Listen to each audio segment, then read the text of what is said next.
So now when we have already seen how to run files in VS Code, let's see what the print statement was. So print is a function in Python. Okay, so this function comes pre-installed. Okay, so when you want to print something on the screen like this one, something on the output screen, you use the print statement. This can contain almost anything like strings like hello, I am, and then if you want to add numbers, you can do that.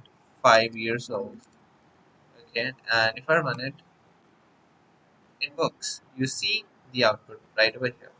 Now, the now if you want to print numbers, let's say 55, you can do that. If you want to print other kind of values, let's say Boolean values.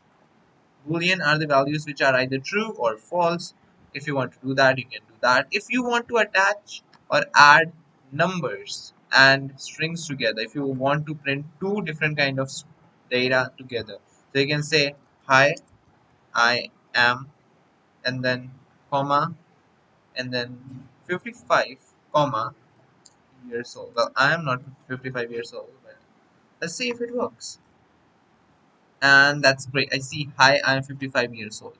So what I just did is I wrote my first value that I want to get printed. I put a comma, I put a number. This now, so first of all, this part is getting printed. Then because of the comma, we see in space here. Okay, this comma is generating this space right over here. Okay, and then I see 55. Now comma, now my third value. So if I want to add more printing, I can simply say this is a 10 on 10 rated course. Yeah, it is.